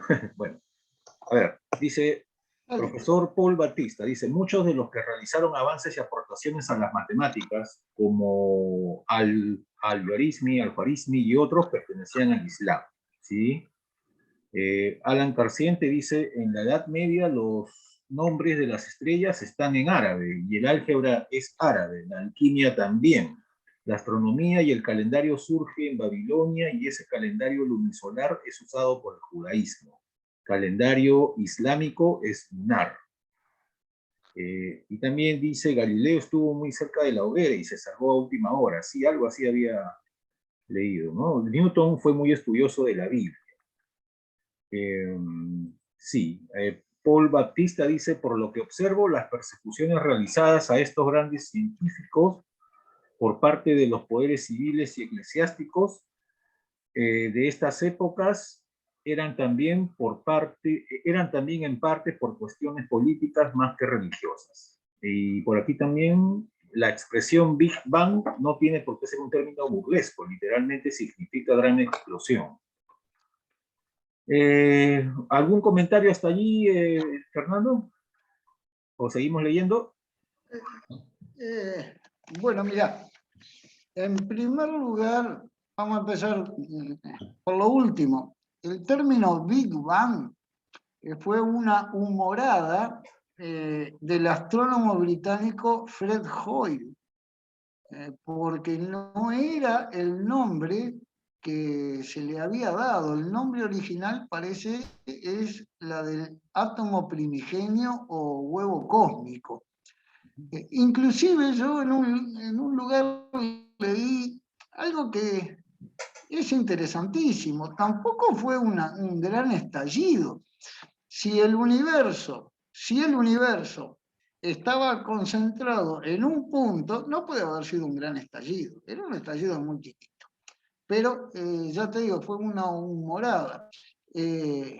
Lo que ese profesor establece tiene muchísima razón, yo estoy muy de acuerdo con él. En general, los juicios que se hacían, que la iglesia le hacía a las personas, eran más bien por líneas políticas y no por ideologías. Porque la iglesia siempre, como en un club de fútbol, como en un partido político, hay gente de todo tipo, hay moderados, hay conservadores, hay liberales, ¿no? Galileo tenía dentro de la iglesia sus apoyos y tenía al revés sus enemigos, y por lo que yo leí por parte del historiador Jean Charon, un historiador francés, Galileo era una persona que se ganaba enemigos con muchísima facilidad. Para él era facilísimo.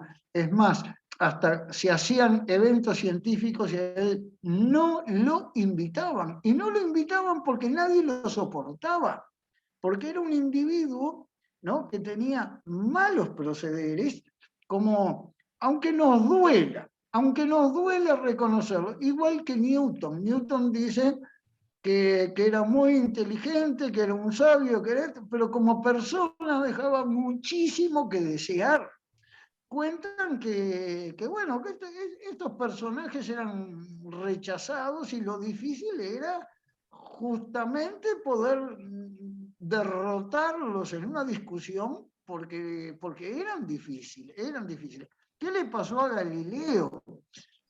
Claro, Manuel, yo por algo puse el ejemplo de las ventanas, ¿no? El tema es astronomía y religión. Si hubiese sido ciencia y fe, tendría que yo haber hablado de Miguel Servet, que también lo quemaron, pero no la Iglesia Católica, lo hicieron los calvinistas, pero los católicos tampoco lo defendieron, tampoco lo apoyaron, todo lo contrario, apoyaron a los calvinistas y le dijeron, sí, quémenlo, ¿no? Y el otro que también fue defenestrado por las iglesias protestantes fue Darwin, con la teoría de la evolución de las especies, ¿no? Que eso es algo que me decían que en algunas universidades de Estados Unidos, que están en manos de protestantes, eso no se enseña. Y la Iglesia Católica fue la primera confesión cristiana en aceptar la teoría de la evolución de las especies, ¿no? Evidentemente, si nosotros miramos la historia, vamos a encontrar una serie de metidas de pata que no tienen arreglo y no tienen disculpa. Pero tratemos de no volver a cometerlas, tratemos de mirar el mundo aportando para el bien. Bueno, no sé si hay algo más que me quieras decir, no sé qué le pasó a Jorge. Sí, ya. Por acá, Jorge, ¿estás allí? No lo veo conectado. Sí lo veo, pero a ver, vamos a ver. Jorge. Sí, ¿qué tal? A ver, se cortó cuando estabas hablando de Galileo. Un castigo que recibí. Sí. No, me gustaría, Fernando, con tiempo preparar, si podés, una charla que sea exclusivamente sobre la historia, vida y demás de don Galileo y tantas anécdotas que hay, ¿no? Pero ir a la verdad verdadera, como se tiene que decir. Reitero, fue más vapuleado por otras religiones que los propios ateos. O sea, los ateos prácticamente, yo creo, o sea, pienso que no les preocupa demasiado la situación de Galileo. Pero también cristianos he visto que hablan y dicen, sí, fue castigado por la iglesia y demás, pero es una historia que fue creada justamente de otras religiones para ir en contra de la religión católica, apostólica y romana más que todo, ¿no? Y Así que sí, la historia de Galileo sería muy interesante que la puedas ¿cómo gozar no? en una de tus charlas que son magníficas. ¿Cómo no? ¿Cómo no? Ya quedamos en que la próxima charla mía va a ser sobre eso. Mirá, Jorge y los demás que me están escuchando, capaz que no es la primera vez que tú me lo sientes decir, pero yo ya lo dije al principio, yo tengo una formación católica que es voluntaria mía, porque ni mis padres me lo inculcaron ni me obligaron. Todo lo contrario, al principio mis padres estaban en contra, porque decían que yo pasaba demasiado tiempo en la iglesia y no me veían estudiar. Y yo estaba cursando la escuela naval, ¿no? Y que no era cosa fácil. Y, o sea lo mío es una decisión muy personal mía, pero las grandes y graves discusiones que yo tengo no es con los ateos. Yo a los ateos, pero los justifico 100%, con la cantidad de metidas de pata que se han mandado las religiones. Lo más natural es querer ser ateo, de desprenderse de todo eso, ¿no? ¿Sabés qué es lo difícil? Es discutir con los propios religiosos. Porque, no sé, hay gente que tiende al fanatismo, que tiende... Los fanatismos nunca son buenos, vengan de donde vengan. No son buenos. Yo me acuerdo que Jesucristo, cuando ayudaba a una persona, le decía, no digas que yo te ayudé, ve al templo, te presentas ante el sacerdote y le dices lo que Dios ha hecho por ti, pero a mí no me menciones. Eso está en los evangelios. Es decir, la humildad es una cosa buena, pero yo recuerdo que esta charla no es doctrinal, por favor sepan disculparme, no es doctrinal de ninguna manera. Bien. Entonces, a ver, continuamos. Acá, a ver, Alan Carciente escribió, Cristóbal Colón usó tablas astronómicas elaboradas por el rabino Abraham Zacuto y Moisés Ben Maimón. Maimónides, no sé, Maimónides era rabino, juez, filósofo y astrónomo, uno de los grandes pensadores del judaísmo sefardí. Paul Baptista dice, Einstein se consideraba un ateo judío, o judío ateo, al igual que Isaac Asimov, Sigmund Freud y otros. Ateo por no creer en la existencia de Dios u otras divinidades, y lo de judío viene por pertenecer a la raza judía, porque el judaísmo puede ser visto como una religión y como una raza a la vez. Einstein, ¿no? Judaísmo no es una raza que pone a paciente. Y Eddie Rolando Muluy dice, excelente charla, muy bien documentada, despierta el interés a seguir investigando sobre el tema. Rodrigo de Dix manda saludos, muy buena charla. Nelisa también, excelente charla. Profesor Paul Baptista, excelente charla, bastante provechosa para entender mejor la brecha entre la astronomía como ciencia y la religión, y en un lenguaje bastante sencillo y fácil de entender. Saludos, profesor Fernando. Teresa pone muy productiva charla sobre astronomía y religión, gracias.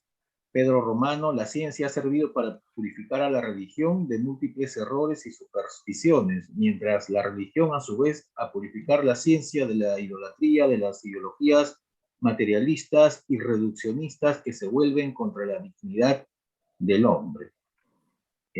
¿Algún comentario, Fernando, o sigo leyendo? No, pero un poquito ahí. A ver. Hago una aclaración. Yo de judaísmo sé poco, pero no es raza. No es raza. Los judíos se consideran pueblo. y son un pueblo de origen semita, un pueblo que, digamos, se origina a posterior del Éxodo, cuando las tribus se unen entre sí, aunque no se unen todas, hay tribus que siguen cada una por su lado, y de esas tribus surge el pueblo de Israel, ¿no? Y el judaísmo, a ver, lo transmite la mujer por vientre. O sea que un niño es judío si su madre es judía, ¿no? Ahora, si resulta que es judío el padre, pero no la madre, no se lo considera judío. Desconozco si hay reglas de aceptación, eso lo desconozco. Te cuento hasta donde yo sé.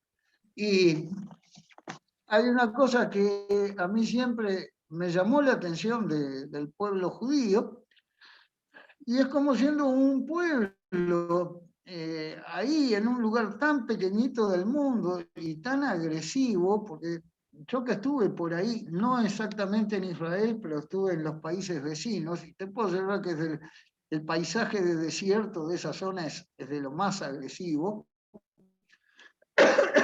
¿Cómo ese pueblo ha influido sobre el mundo, ¿no?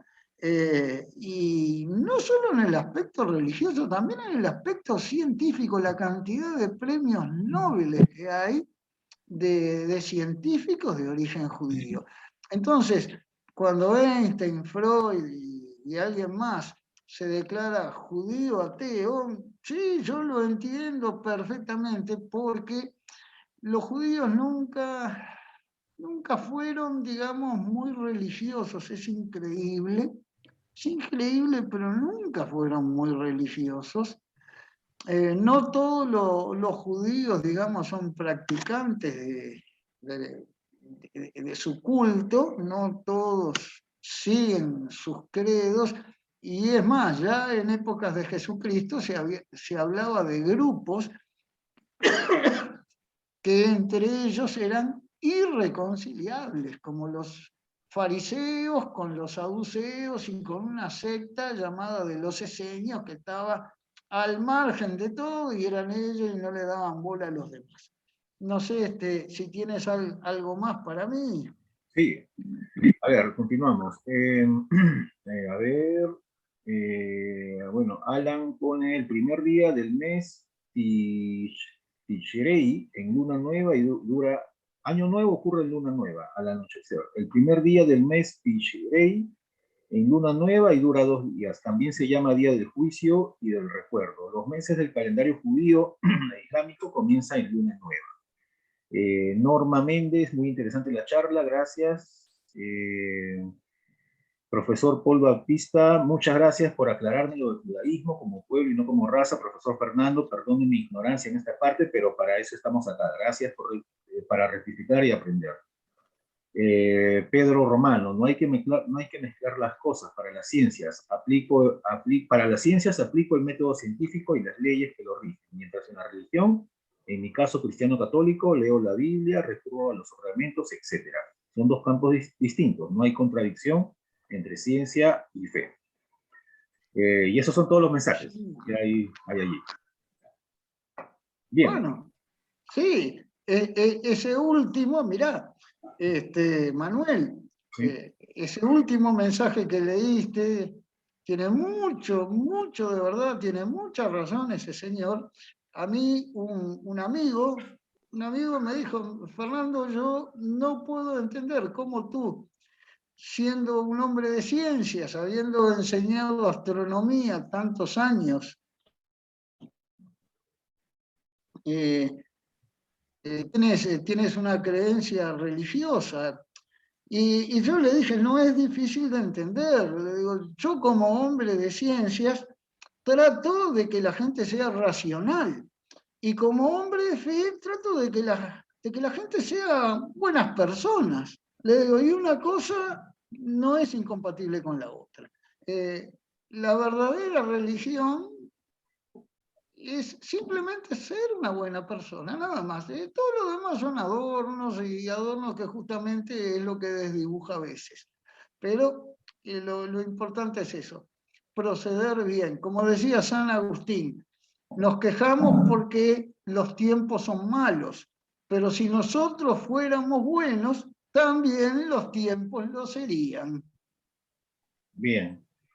Muy bien, bueno, esos han sido todos los comentarios del chat. Si por ahí alguien desea agregar algo o activar la opción de levantar la mano, puede hacerlo en ese momento. Mientras tanto, entonces vamos a compartir unos anuncios finales.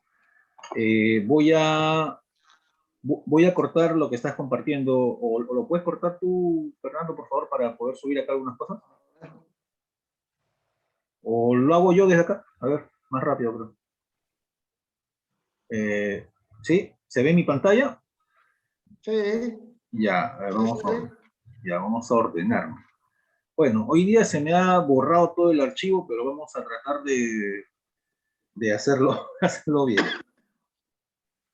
A ver, primero vamos a otorgarle este diploma de expositor a Fernando, como ya es tradición en la Aliada, por su interesante charla de hoy, Astronomía y Religión, en el ciclo de charlas astronómicas virtuales de la Aliada, que ha sido hoy. Te lo vamos a enviar a tu correo, Fernando, y unas palabras te agradeceríamos, por favor. Manuel, yo te voy a decir que para mí es un honor que tú y Jorge y los demás miembros me hayan aceptado en este grupo, a mí que soy una persona de muy pocas credenciales, en realidad. Yo lo que aporto, lo aporto porque por naturaleza me interesa transmitir el conocimiento.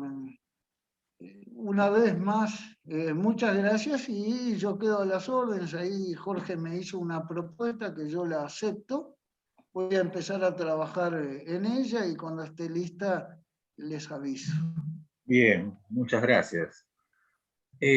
Bueno, agradecemos también, como todas las semanas, a nuestro amigo Juan Carlos Flores, director de la página Rastros de Guerra, que es una página de historia militar peruana y sudamericana, que se las voy a mostrar en YouTube en un momento.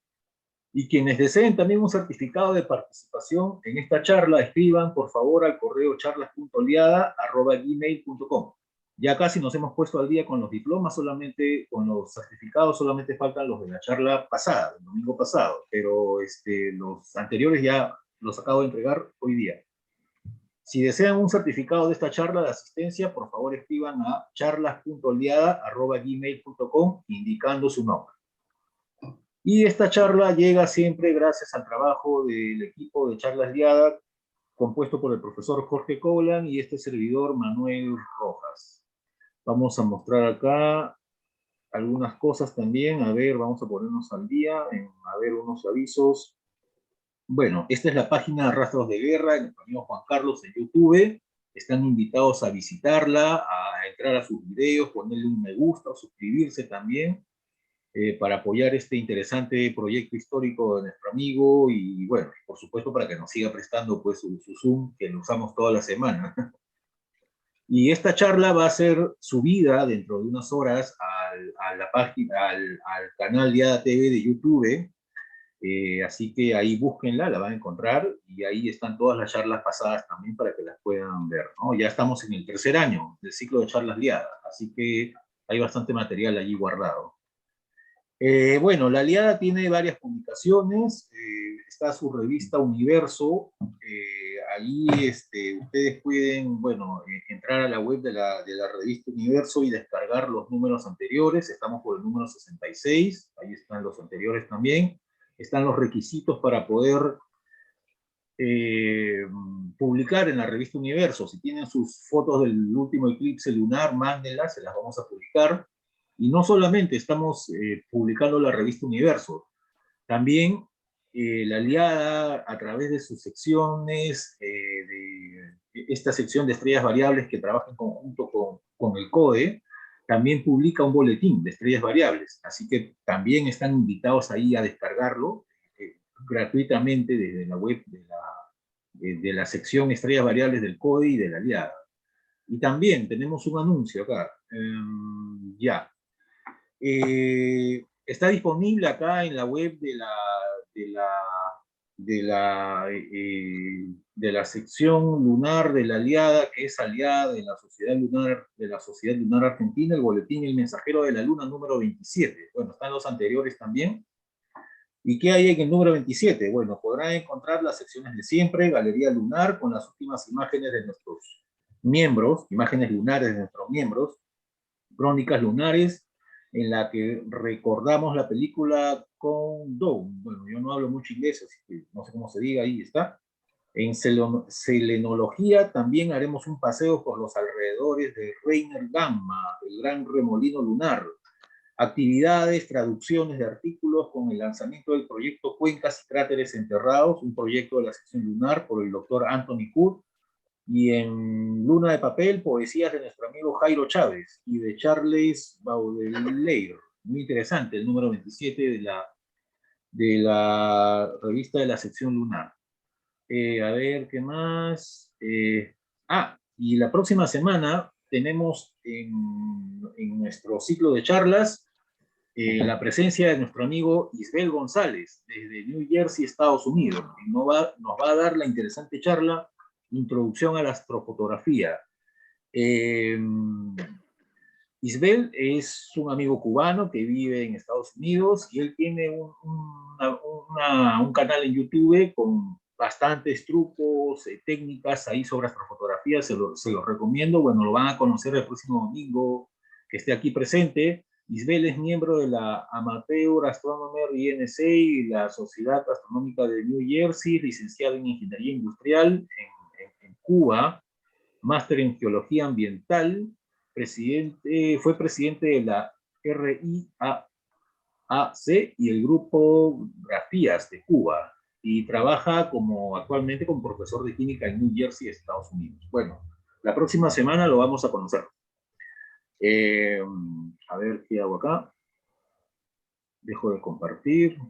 Bien. Bueno. Entonces vamos a ver si hay alguna pregunta más. ¿Por qué? Acá nos pregunta Paul Baptista, ¿por qué vía estarán enviando la información relacionada a las próximas charlas? Bueno, la primera vía es esta misma charla, ¿no? Terminando una charla anunciamos la siguiente, pero si no pueden estar presentes, la Aliada tiene presencia en redes sociales, en Facebook, estamos en Instagram, no sé si sigue activo el Twitter de la Aliada, pero al menos en Facebook estamos ahí todos los días publicando, y es mayormente a través del Facebook, donde anunciamos las charlas semanales, ¿no? Más o menos a mitad de semana ya estamos subiendo el flyer de la charla siguiente para el domingo siguiente, y el mismo domingo temprano lo volvemos a repetir. El Facebook a ver, se los voy a mostrar acá. Bueno, hay como dos Facebook de la Aliada, pero les voy a mostrar el que más uso yo. A ver, un momento, Aliada. Bueno, ya, a ver, ¿qué me están escribiendo acá? A ver, vamos a compartir acá. Jorge, un ratito y te doy pase, por favor, Jorge, ¿ya? Un momento. Bueno, este es uno de los dos Facebook que maneja la Aliada. En realidad creo que hay varios, porque cada sección tiene un Facebook, pero bueno, aquí está el principal, ¿no? Ahí todas las semanas, aquí por ejemplo temprano yo puse el aviso de la charla de hoy y lo puse también a mitad de semana, ¿no? Allí están todas las charlas que vamos haciendo, ¿no? Todos los Facebook de la Aliada ustedes lo publican por Liada, ¿no? Liga Iberoamericana de Astronomía, hay uno de sección lunar, otro de sección estrellas variables, y así, ¿no? Pero allí pueden ustedes enterarse, pues, de las charlas que vamos haciendo semanal. Aquí Moisés Montero pone mi conclusión: la ciencia y la religión son como la astrofotografía versus la fotometría. Pueden conversar hasta cierto punto, pero su finalidad es totalmente diferente. Bueno, interesante conclusión la de Moisés. A ver, Jorge también ha levantado la mano. Jorge, está abierto tu micrófono, te escuchamos. Sí, simplemente entrando en la página de la Aliada, aliada.website o website se escribe, ahí están toda la cartelera de todas las actividades que realizamos. Así que ahí van a encontrar todos los flyers con las próximas charlas y los enlaces a las mismas. Eso nomás. Bien. Bueno, están los micrófonos abiertos si quieren despedirse. Muchas gracias a todos por su presencia esta noche. Nos vemos el siguiente domingo. Muchas gracias, Fernando. Estamos en contacto nuevamente y nos vemos en unos días, la próxima semana. Gracias a todos. Chau, chau, chau. Nos vemos. Chao, chao. Muchísimas gracias. Chao. Gracias. Gracias. Muchas gracias. Un aplauso para Fernando. Chau. Gracias. Gracias. Gracias. Nos vemos. Chao, chao.